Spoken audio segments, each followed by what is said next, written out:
नमस्कार दोस्तों। 22 अप्रैल को पहलगाम में हुए आतंकी हमलों के बाद प्रधानमंत्री मोदी ने कहा था, आतंकियों को हम धरती के आखिरी छोर तक खोजेंगे। केंद्रीय गृह मंत्री अमित शाह ने कहा था, हम आतंकियों को चुन चुन कर मारेंगे। राजनाथ सिंह ने कहा था, आतंकियों के साथ वही होगा जो देश चाहता है। और लगातार सरकार में शीर्ष पर बैठे नेता मंत्री लगातार कह रहे थे, आतंकियों को उनके किए की सजा मिलेगी। फिर वो दिन भी आया, 6 और 7 मई की दरमियानी रात, जब भारतीय सेना ने पाकिस्तान में और पीओके में आतंक के अड्डों को तबाह किया। 9 ऐसे आतंक के अड्डे जमींदोज हुए जहां से भारत के खिलाफ साजिशें होती थी। कहा गया कि 100 से ज्यादा आतंकी ढेर हो गए, मारे गए। उसके बाद भारत और पाकिस्तान के बीच तनातनी और जंग के हालात बने। बीते 4 दिनों से पाकिस्तान लगातार भारत पर हमले कर रहा है, भारत को टारगेट कर रहा है, भारत के शहरों को निशाना बना रहा था, कभी ड्रोन भेज रहा था, 300-400 ड्रोन एक रात में।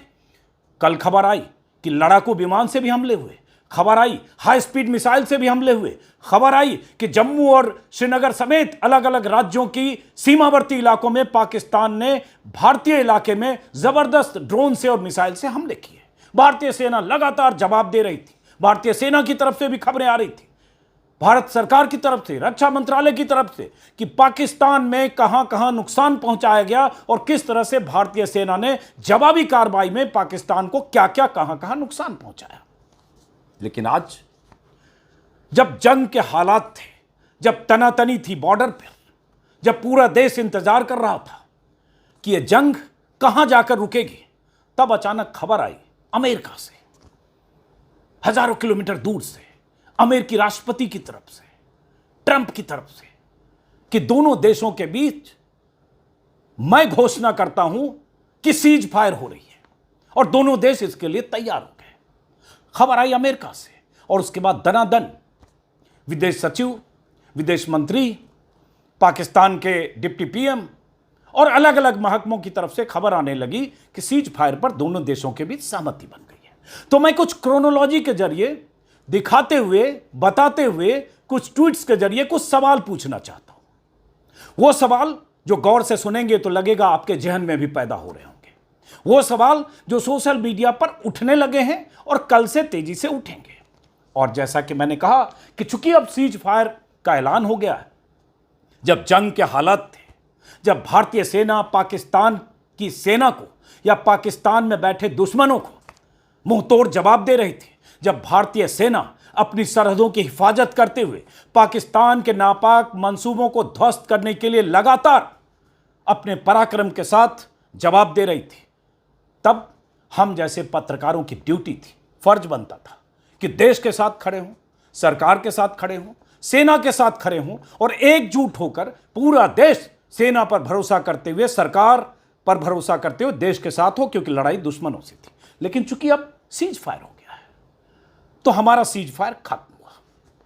सवाल पूछने का जो सिलसिला 4 दिनों से हमने रोक रखा था क्योंकि जंग के हालात थे, अब वो सीज फायर की स्थिति में हमारा सीज फायर खत्म हुआ। अब यहां से सवाल पूछने का अधिकार एक पत्रकार के तौर पर मैं अपने अधिकार का इस्तेमाल करूंगा। एक दर्शक के तौर पर जो इस वीडियो में कहने जा रहा हूं उसको गौर से सुनिए।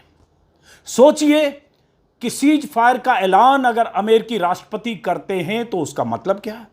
ऐसे वक्त में सीज फायर का ऐलान हुआ जब सीमा पर तनातनी थी। ऐसे वक्त में ऐलान होने की वजह से बहुत सारे मोदी समर्थक पत्रकार, बहुत सारे ऐसे ट्रोल्स या बहुत सारे ऐसे लोग जो इंतजार कर रहे थे कि पाकिस्तान को सबक सिखाएंगे, या इंतजार कर रहे थे कि वो आतंकी अब तक पकड़े नहीं गए जिन्होंने पहलगाम में हमले किए, वो दुखी क्यों हैं। और आज बहुत सारे लोग सोशल मीडिया पर इंदिरा गांधी को क्यों याद कर रहे हैं। ऐसे बहुत सारे सवाल हैं। क्रोनोलॉजी के हिसाब से गौर से सुनिए, यह वीडियो बहुत अहम है। पहला, अमेरिकी राष्ट्रपति की तरफ से समय के साथ 5:33 पर यह ट्वीट किया गया ट्रंप की तरफ से, जिसमें उन्होंने कहा कि अमेरिका की मध्यस्थता में लंबी बातचीत के बाद मुझे घोषणा करते हुए खुशी है कि भारत और पाकिस्तान तत्काल युद्ध विराम पर सहमत हो गए। दोनों देशों को बधाई। उसका हिंदी मैंने बताया। अब जरा अंग्रेजी पर जो कहा गया है उस पर गौर कीजिए और फिर उसके बाद जैसा कि मैंने कहा आपको क्रोनोलॉजी बताता हूं। इसमें क्या कहा है ट्रंप ने और ये क्यों जरूरी है इस पर बात होना, और क्यों विपक्ष के बहुत सारे नेता धीरे धीरे सवाल उठाने लगे।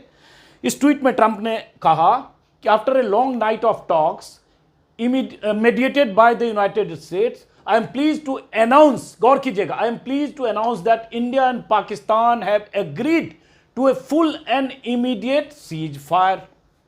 इन्होंने कहा कि मुझे घोषणा करते हुए खुशी हो रही है कि पाकिस्तान और Bharat full and immediate cease fire पर सहमत हो गए। ये घोषणा अमेरिकी राष्ट्रपति कर रहे हैं। मतलब भारत पाकिस्तान के बीच जंग जैसे हालात थे। पाकिस्तान अपनी हरकतों से बाज नहीं आ रहा था। भारत के अलग अलग शहरों को निशाना बना रहा था। बदले में सेना पाकिस्तान को लगातार सबक सिखा रही थी। उनके सैन्य ठिकानों को ध्वस्त किया जा रहा था। पाकिस्तान तमाम तरह के फर्जी दावे कर रहा था, गलत सलत दुष्प्रचार कर रहा था। और उसी बीच ये सीज फायर की खबर आती है और ऐलान की तरह तो भारत और पाकिस्तान के बीच तीसरा पक्ष अमेरिका एक दादा की तरह कहता है कि I am pleased to announce. वो ये नहीं कह रहे हैं कि मैं एडवाइस कर रहा हूं भारत और पाकिस्तान को कि सीज फायर करें, वो कह रहे हैं मैं घोषणा कर रहा हूं। ये ट्रंप का ट्वीट है 5:33 पर शाम को। क्रोनोलॉजी सुनते जाइए और समझिए। उसके 4 मिनट बाद, ट्रंप के इस ट्वीट के 4 मिनट बाद, जो अमेरिकी विदेश मंत्री हैं, अमेरिकी विदेश मंत्री का भी ट्वीट इसी तरह का है ठीक 4 मिनट बाद। क्रोनोलॉजी देखिए 5:33 पर, 5:37 पर। इसमें भी इन्होंने यही लिखा, I am pleased to announce that governments of India and Pakistan have agreed to an immediate ceasefire and to start talks on a broad set of issues at a neutral site.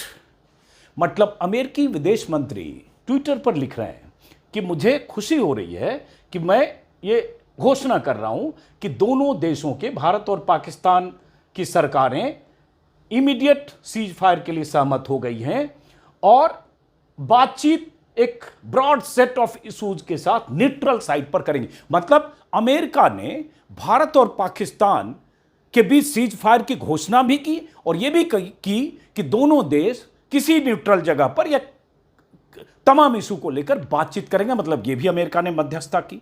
तो सवाल मध्यस्थता का, सवाल एक दादा की तरह घोषणा का है। जब दो मुल्कों में लड़ाई होती है, ऐसी स्थिति होती है तो मध्यस्थता होनी चाहिए। और हम जैसे लोग कभी जंग के हिमायती नहीं होते हैं, लेकिन जंग, युद्ध कई बार मजबूरी होती है। जब दुश्मन अपने नापाक इरादों से बाज ना आए, जब दुश्मन देश के अलग अलग जगहों पर लगातार आतंकी गतिविधियों को अंजाम देता रहे दशकों तक, और जब ऐसी स्थिति आ जाए तो कई बार युद्ध मजबूरी हो जाती है। युद्ध से जान माल का नुकसान होता है, बेकसूर लोग मारे जाते हैं, फौजी मारे जाते हैं, वो भी किसी के बेटे हैं, किसी के भाई हैं, किसी के परिवार के अहम हिस्सा है, किसी के लाडले हैं। लेकिन जब जंग आ जाए, जब जंग के लिए आप मजबूर हो जाएं या जब जंग का फैसला कर लें, तो फिर उसके बाद कुछ सवाल पैदा होते हैं। जैसा कि मैंने कहा कि इंदिरा गांधी को लोग क्यों याद कर रहे हैं, और क्रोनोलॉजी तो 2 का वक्त दिखाया। उसके बाद इशाक डार, ये पाकिस्तान के डिप्टी पीएम हैं, इन्होंने ट्वीट किया 5:38 पर। पहले अमेरिकी प्रेसिडेंट, फिर अमेरिकी विदेश मंत्री, फिर पाकिस्तान के डिप्टी पीएम। इन्होंने भी यही लिखा कि Pakistan and India have agreed to a ceasefire with immediate effect. Pakistan has always strive for peace and security in the region without compromising on its sovereignty and territorial integrity. ठीक है, इन्होंने भी 3 minute, मतलब सब कुछ अमेरिका संचालित कर रहा था, अमेरिका तय कर रहा था, अमेरिका मध्यस्थता कर रहा था, अमेरिका घोषणा कर रहा था। उसके पहले क्या हुआ, 3:55 पर एएनआई से खबर आई, भारत ने फैसला किया है कि भविष्य में किसी भी आतंकी कार्रवाई को भारत के खिलाफ युद्ध की कार्रवाई माना जाएगा और उसी के अनुसार जवाब दिया जाएगा। भारत सरकार के शीर्ष सूत्र। जब यह एएनआई की तरफ से आया कि भविष्य में किसी भी आतंकी कार्रवाई को, फिर से सुनिए, बहुत इंपॉर्टेंट है यह ट्वीट, भविष्य में किसी भी आतंकी कार्रवाई को भारत के खिलाफ युद्ध की कार्रवाई माना जाएगा और उसी के अनुसार जवाब दिया जाएगा, तो मुझे लगा इसका मतलब भारत और पाकिस्तान के बीच सीज फायर को लेकर कोई सहमति बन रही है, क्योंकि अभी हम युद्ध जैसी स्थिति में हैं। पाकिस्तान अपनी हरकत से बाज नहीं आ रहा है, लगातार उकसावे वाली हरकतें कर रहा है, 3 दिनों से शेलिंग, फायरिंग और गोलाबारी कर रहा है। उस बीच अगर ये ट्वीट आता है कि आगे की बात अगर होती है भविष्य में किसी आतंकी कार्रवाई, तो हम जैसे जर्नलिस्ट ने इसको इसी तरह से लिया। इसका मतलब अब भविष्य की बात हो रही है, वर्तमान पर कोई सीज फायर पर सहमति हो रही है। जैसा कि मैंने कहा, जंग किसी भी मुल्क के लिए विनाशक होता है, विनाशकारी होता है, मौतें होती है, नुकसान होता है, और कई बार कोई मुल्क एक बड़ी लड़ाई के बाद कई साल तक उससे उभरता नहीं है। लेकिन सवाल पॉलिटिकल सिस्टम से है, सवाल बीजेपी से है, सवाल सरकार से है, उनकी मंशा पर है। क्यों है? अब जैसे एक ट्वीट है, गौर कीजिएगा, यह ट्वीट है 11:15 रात 9 मई, यानी कल का। इस ट्वीट में क्या लिखा है? बीजेपी ने क्या किया? 2010 का पठानकोट अटैक, माफ करें पुणे अटैक, 2011 दिल्ली अटैक और 2013 हैदराबाद अटैक, जो कुछ हुआ आतंकी इस तरह के हमले भारत पर करते रहे।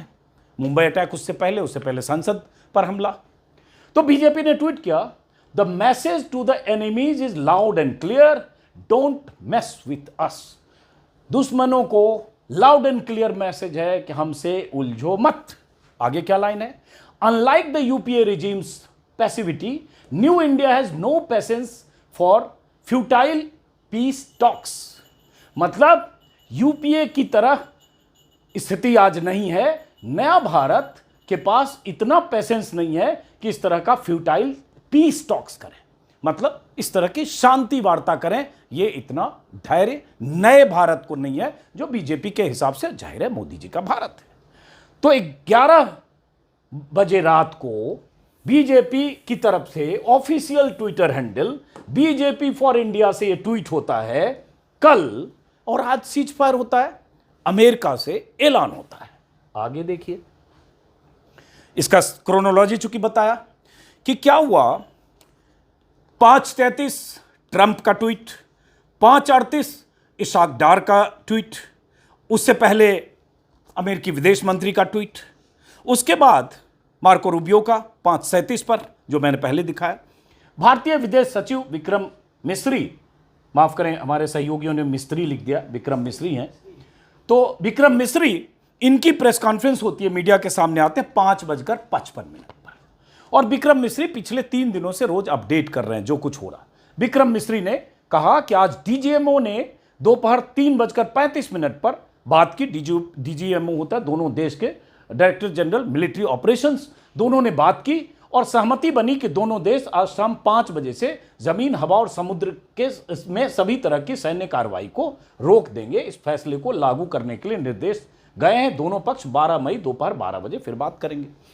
अब विदेश सचिव अगर विक्रम मिस्री ये कहते हैं कि डीजीएमओ लेवल पर 3:35 पर बात हुई, फिर अमेरिका या अमेरिकी प्रेसिडेंट की तरफ से यह कैसे कहा जाता है कि हमने कहा और मैं अनाउंस करता हूं, हमने दोनों देशों के हेड ऑफ स्टेट से बात की या सरकारों से बात की, और ये सरकार ने कोशिश की कहने की कि डीजीएमओ लेवल पर भारत सरकार ने, रक्षा मंत्रालय ने या सेना की तरफ से बातचीत करके सहमति बनी। मतलब यह ना समझा जाए कि अमेरिका के दबाव में, और इसी तरह का फिर चैनल पर चलने लगा कि डीजीएमओ लेवल पे हुआ, क्योंकि यह कहना कि अमेरिका ने अनाउंस किया, अमेरिका ने मध्यस्थता की, तो इसका एक रास्ता निकाला गया होगा। यह भी क्रोनोलॉजी का हिस्सा है।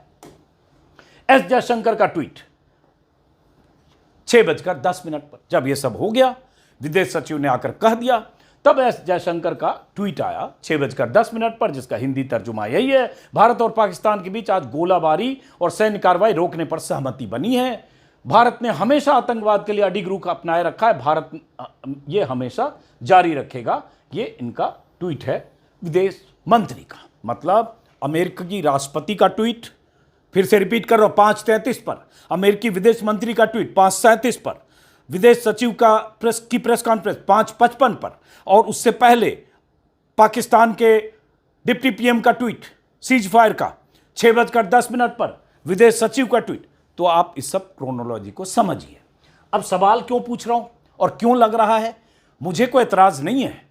मैं पहले नहीं 100 बार कहता हूं, जंग किसी भी देश के लिए विनाशक होता है, लेकिन जब जंग थोप दी जाए या जब जंग में उतरने का फैसला कर लेते हैं, जब आपको लगता है इसके अलावा कोई विकल्प नहीं है, जब दुश्मन आपके खिलाफ मोर्चे खोल देता है, जब दुश्मन आपकी सरजमी पर अपनी फौज के जरिए हमले करता है या मिसाइलें दागने लगता है, तो आपके पास कई बार विकल्प नहीं रह जाते हैं। लेकिन सीज फायर पर बात हो रही है, सीज फायर भी अच्छी चीज है, अमेरिका की मध्यस्थता पर बात हो रही है, और इसीलिए आज लोग इंदिरा गांधी को याद करें। मनोज नरवणे साहब जो 2022 तक देश के थल सेना अध्यक्ष थे, इन्होंने जो ट्वीट किया उसके आखिरी कुछ हिस्से गौर कीजिएगा, और बहुत मायने रखता है, क्योंकि मनोज नरवणे साहब ने ही 3 दिन पहले जब ट्वीट किया था जिसमें इन्होंने लिखा था कि पिक्चर अभी बाकी है। उस स्ट्राइक के बाद जो 6 और 7 की दरमियानी रात को स्ट्राइक भारत ने की थी, उस स्ट्राइक के बाद सुबह 10:00 पर पूर्व थल सेना अध्यक्ष ने लिखा था अभी पिक्चर बाकी है। लेकिन आज सीज फायर हुआ तो पहली लाइन में तो उन्होंने सीज फायर का स्वागत किया, लेकिन उसके बाद जो लाइन लिखी है, however we must continue to maintain the pressure on the other fronts to reach a permanent long lasting solution.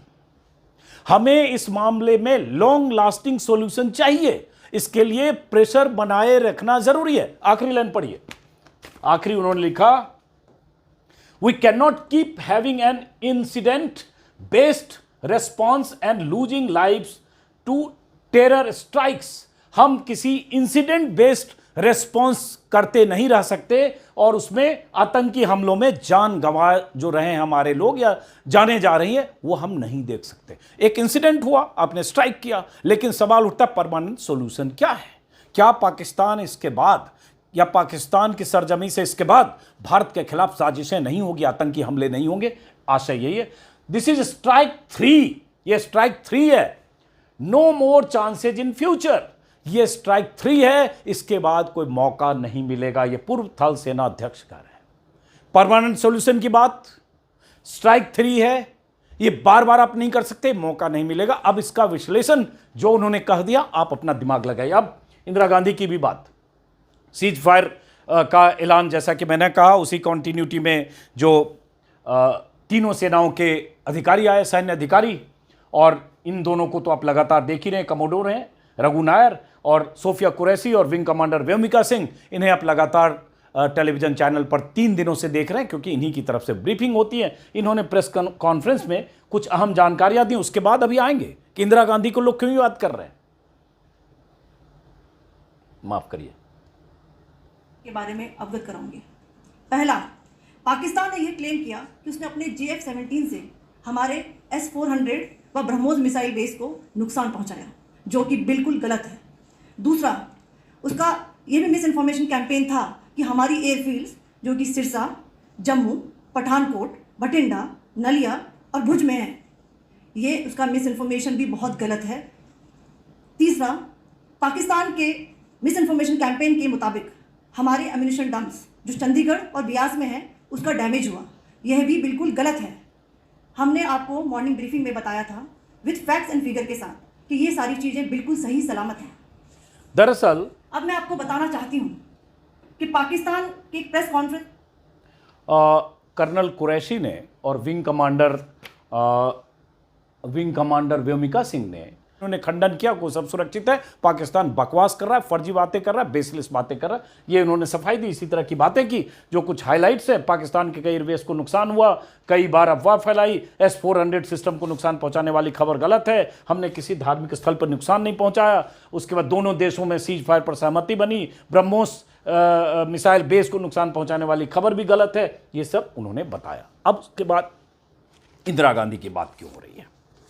Indira Gandhi की बात यह हो रही है कि एक तो तीसरे पक्ष की मध्यस्थता की बात, कि अमेरिका ने एक दादा की तरह इस मामले में अनाउंस किया, बार बार अनाउंस शब्द पे जा रहा हूं, अगर सजेस्ट किया होता तो अलग बात होती। अनाउंस किया ट्रंप ने कि हमने दोनों देशों के बीच सीज फायर के बारे में अनाउंस करते हुए मुझे खुशी हो रही, जो मैंने आपको शुरू में बताया। यह भारत का पहले से स्टैंड रहा है कि भारत पाकिस्तान के मामले में मध्यस्थता या तीसरे देश की मध्यस्थता हमें कबूल नहीं। एक दौर वो भी था 71 के वार का दौर, जब इंदिरा गांधी ने मोर्चा संभाला, इंदिरा गांधी ने एक प्राइम मिनिस्टर के तौर पर इस मजबूती से पाकिस्तान के खिलाफ अपनी सेनाओं को उतारा। खुली छूट तब भी थी सेना को, यह अलग बात है कि उस तरह से प्रेस कॉन्फ्रेंस करके या अनाउंस करके या चैनल पर चला कि नहीं मुझे नहीं पता, लेकिन सेना ने, भारतीय सेना ने किस तरह से पाकिस्तान के दो टुकड़े किए, बांग्लादेश बना, 90,000 से ज्यादा पाकिस्तानी सैनिकों ने समर्पण किया जनरल नियाजी ने जनरल JS अरोरा के सामने, इतिहास है। और वो दौर जब अमेरिकी प्रेसिडेंट निक्सन और उनके सुरक्षा सलाहकार किसिंजर भारत के खिलाफ थे। निक्सन से मिलने अमेरिका गांधी गई थी वाशिंगटन, 40 मिनट तक अगर मुझे याद है बिठाए रखा निक्सन ने, और अमेरिका से लौटकर इंदिरा गांधी आई और उसके बाद उन्होंने तय किया कि हमें अपनी सेनाओं को भारतीय हित में काम करना है, पाकिस्तान के खिलाफ अपनी सेनाओं को छूट देना है। और उसके बाद बांग्लादेश में मुक्ति वाहिनी के साथ भारतीय सेना ने जो भूमिका निभाई, पाकिस्तान के दो टुकड़े हुए। वो ऐसा दौर भी था कि अमेरिका ने बंगाल की खाड़ी में 7th फ्लीट भेज दिए थे, जिसमें परमाणु सक्षम USS एंटरप्राइजेज भी था। लेकिन उसकी परवाह किए बगैर इंदिरा गांधी ने डट कर मुकाबला किया, सामना किया, इंदिरा गांधी के नेतृत्व में भारतीय सेना ने। और एक स्टेटमेंट है इंदिरा गांधी का, इसलिए लोग याद कर रहे हैं, चाहे 7वां बेड़ा हो चाहे 8वां बेड़ा, हिंदुस्तान किसी से नहीं डरता। ये वो दौर था जब आज जैसे हिंदुस्तान के पास राफेल है, दुनिया भर की और टेक्नोलॉजी है, S400 है, बहुत सारा सैन्य शक्ति भारत की कई गुना ज्यादा है 71 से देखेंगे आज की तुलना में। लेकिन इंदिरा गांधी ने मजबूती के साथ अपनी सेना के साथ रखकर इंदिरा गांधी ने पाकिस्तान को वो हश्र किया, वो जख्म दिया कि पाकिस्तान सदियों तक उसे नहीं भूल सकता, और उस जख्म से पाकिस्तान जब तक उसका वजूद है, अस्तित्व है, उबर नहीं सकता। लेकिन वो इंदिरा गांधी थी, इसलिए लोग उन्हें याद कर रहे हैं। और इंदिरा गांधी हर वक्त किसी भी तीसरे पक्ष की मध्यस्थता के खिलाफ थी। यह भी हुआ था कुछ समय खुलकर रूस भारत के साथ था। आज कई देशों की जो भूमिका भारत के साथ होनी चाहिए थी डिप्लोमेसी के लेवल पर, उस पर भी सवाल उठ रहे हैं। इस पर विश्लेषण अभी आगे होगा। पाकिस्तान में टर्की की मौजूदगी, टर्किश वारशिप का पाकिस्तान में कराची पोर्ट पर 4 दिन या 5 दिन पहले पहुंच जाना, कराची या पाकिस्तान में टर्किश विमानों से, तुर्की के विमानों से सैकड़ों या हजारों या लाखों ड्रोन्स का पहुंचना, मिलिट्री के तौर पर टर्की का सपोर्ट करना। वो जो ड्रोन भारत की सीमा में आ रहे थे कल, 300-400 जितने भी, वो सारे तुर्की के ड्रोन थे। वारशिप, चाइना का सपोर्ट, अजरबैजान का सपोर्ट, पता नहीं आगे ईरान और बाकी का क्या होता है। लेकिन आज इसलिए इस पर चर्चा लोग कर रहे हैं, इंदिरा गांधी 71 और उस दौर को याद करते हुए। बहुत सारे लोगों ने क्या लिखा, उससे पहले यह भी बताऊं कि जब मध्यस्थता की बात हुई भारत और पाकिस्तान के बीच तीसरे पक्ष की, शिमला समझौता भी यही कहता है कि भारत तीसरे पक्ष की मध्यस्थता को अस्वीकार करता है, और यही शिमला समझौता है। इंदिरा गांधी का लगातार रुख था। 71 के युद्ध के दौरान भी अमेरिका ने मध्यस्थता की पेशकश की, इंदिरा गांधी ने ठुकरा दिया था। और उसके बाद राजीव गांधी, उनकी भी यही नीति थी। अटल बिहारी वाजपेयी, करगिल युद्ध के दौरान कुछ देशों ने मध्यस्थता की पेशकश की। वाजपेयी ने कहा, शिमला समझौते और लाहौर घोषणा के तहत द्विपक्षीय रूप से हम अपने मामले से निपटेंगे। मनमोहन सिंह ने भी कश्मीर पर तीसरे पक्ष की मध्यस्थता से इनकार किया, खारिज किया। मुंबई हमलों के बाद भी अंतर्राष्ट्रीय समुदाय ने दखल देने की कोशिश की, भारत ने आंतरिक सुरक्षा का मामला बताया। नरेंद्र मोदी की भी राय यही थी, तीसरे पक्ष की मध्यस्थता की पेशकश के खिलाफ थे। लेकिन आज तीसरा पक्ष मध्यस्थता ही नहीं कर रहा है, वो घोषणा कर रहा है। किस तरह से कर रहा है, अपने इंट्रो में देखा। अब इंदिरा गांधी को याद करते हुए लोग जो लिख रहे हैं, सुप्रिया सिन्हा, हालांकि चलिए कांग्रेस लीडर हैं, तो वो लिखेंगी अमेरिका की आंख में डालकर पाकिस्तान के दो टुकड़े करके विश्व का भूगोल बदल दिया था, ऐसी थी इंदिरा गांधी। इंदिरा गांधी होना आसान नहीं, सुप्रिया सुनेत नहीं इंदिरा गांधी को 71 का जिक्र करते हुए इंदिरा गांधी का जिक्र किया है। जाहिर है इंदिरा गांधी के 71 वार से जुड़ी हुई Indira Gandhi, America, Nixon, Kissinger, सातवां बेड़ा, बहुत सारी कहानियां गूगल सर्च कीजिए आपको पता चलेगा। कांग्रेस ने भी लिखा इंदिरा गांधी करेज, कन्विक्शन, स्ट्रेंथ। आलोक शर्मा ने लिखा इंदिरा गांधी की आंख में आंख डालकर अमेरिका की आंख में आंख डालकर पाकिस्तान के 2 टुकड़े करके विश्व का भूगोल बदल दिया, ऐसी थी इंदिरा गांधी। जयराम रमेश ने लिखा, अब कुछ सवाल भी पैदा होते हैं कि ऑल पार्टी मीटिंग में ये सारी बात क्या सरकार सभी दलों को बताएगी? किन स्थितियों में सीज फायर का फैसला हुआ? अमेरिका ने क्या भूमिका निभाई? अमेरिका ने इसकी घोषणा क्यों की? यह घोषणा दोनों देशों की तरफ से होनी चाहिए। पहले ट्रंप घोषित करते हैं, तब यहां अमेरिकी विदेश मंत्री, विदेश सचिव क्यों घोषणा करते हैं? ये सारे सवाल सरकार को बताने चाहिए। और जैसा कि मैंने कहा, सीज फायर भारत और पाकिस्तान के बीच हो गया। हमारा भी सीज फायर था कि हम सवाल नहीं पूछेंगे, तो हमारा सीज फायर अब खत्म हो गया है। अब सवाल पूछने का सिलसिला है, क्योंकि जंग जैसे हालात में हम सेना के साथ, देश के साथ, सरकार के साथ थे। अब सवाल पूछने की जो भूमिका एक पत्रकार के तौर पर है। जयराम रमेश ने लिखा, वाशिंगटन डीसी से आई अभूतपूर्व घोषणाओं के संदर्भ में अब राष्ट्रीय आवश्यकता बन गई है प्रधानमंत्री एक सर्वदलीय बैठक की अध्यक्षता करें और देश के राजनीतिक दलों को विश्वास मिले ताकि संकट की घड़ी में राष्ट्रीय हितों की सुरक्षा सुनिश्चित की जाए। संसद का एक विशेष सत्र तत्काल बुलाया जाए जिसमें 18 दिनों की घटनाओं, विशेषकर पहलगाम में हुए बर्बर आतंकी हमले से लेकर अब तक की स्थिति पर विस्तार से चर्चा की जाए और आगे की दिशा तय की जाए ताकि देश एकजुट होकर सामूहिक संकल्प का प्रदर्शन करे।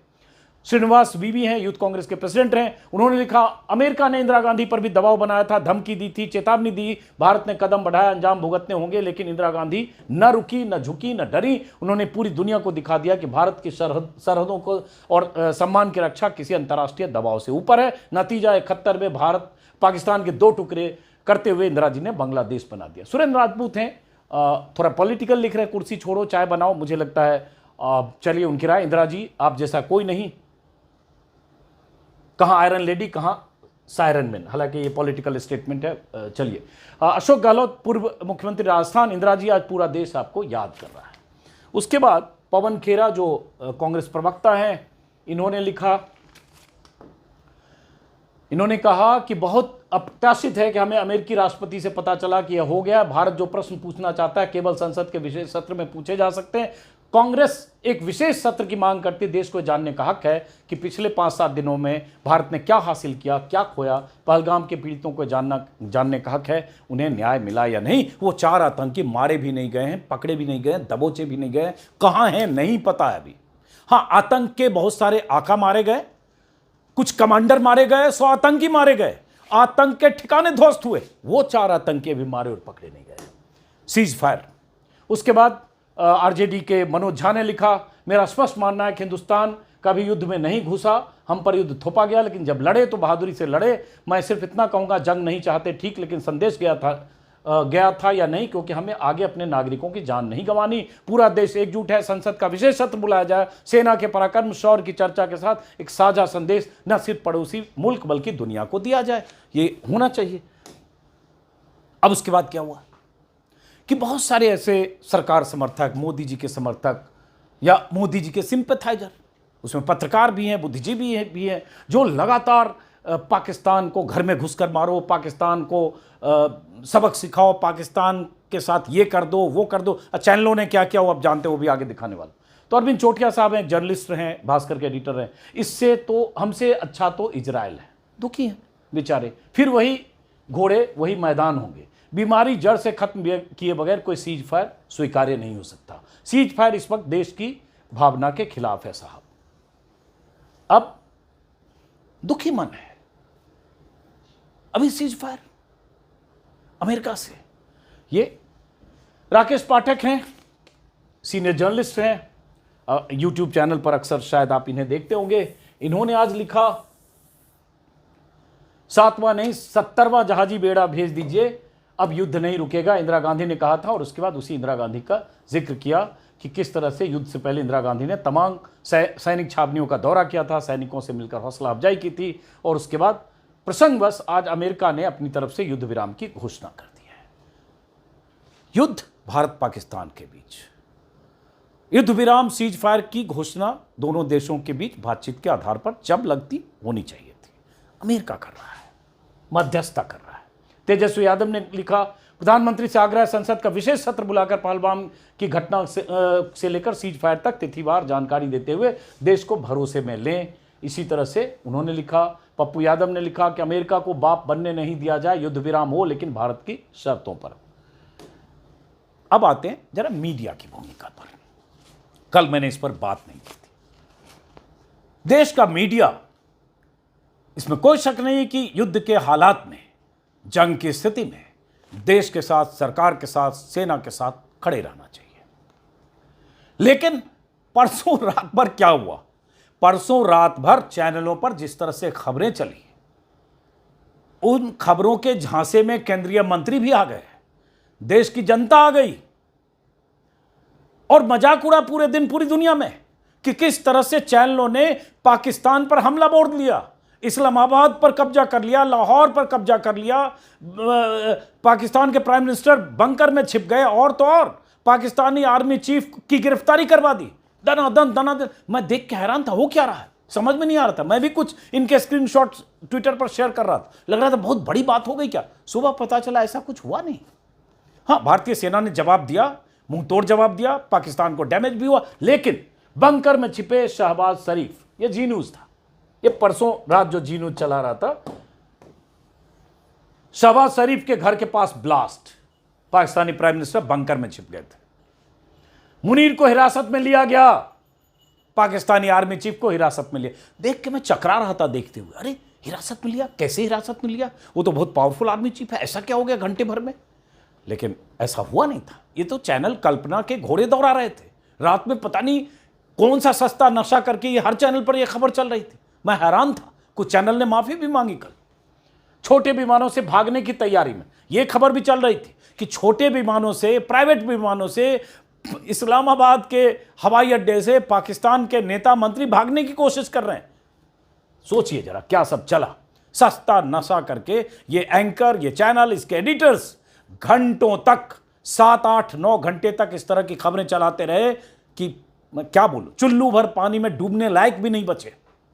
अब जंग के हालात नहीं है, सीज फायर है, इसलिए सारी बातें की जा सकती है। कल मैंने इस पर विराम रखा था। पाकिस्तान पर जल्द कब्जा होने वाला है। अब तो सीज फायर है, कैसे कब्जा होगा? पाकिस्तान की राजधानी इस्लामाबाद पर तो कब्जा कर लिया, रात में कब्जा हो गया।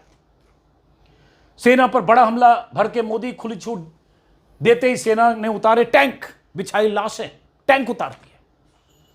टैंक लेकर सेना घुस गई पाकिस्तान में, इस्लामाबाद पर कब्जा हो गया। पाकिस्तान पर कब्जा हो रहा था, लेकिन परसों रात भारत का पाकिस्तान के 7 शहरों पर कब्जा, लाहौर से लेकर इस्लामाबाद तक, रावलपिंडी से लेकर कराची तक।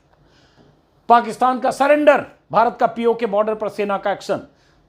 भारत के लिए पाकिस्तान पर टूट पड़े 56 मुस्लिम देश। बताइए जरा, वो टर्की वारशिप लेके खड़ा है, अजरबैजान का समर्थन है, बाकी मुस्लिम देशों का पता नहीं उसमें कौन उधर चले जाते जब ये फुल स्केल वार होता, लेकिन 56 मुस्लिम देश टूट पड़े।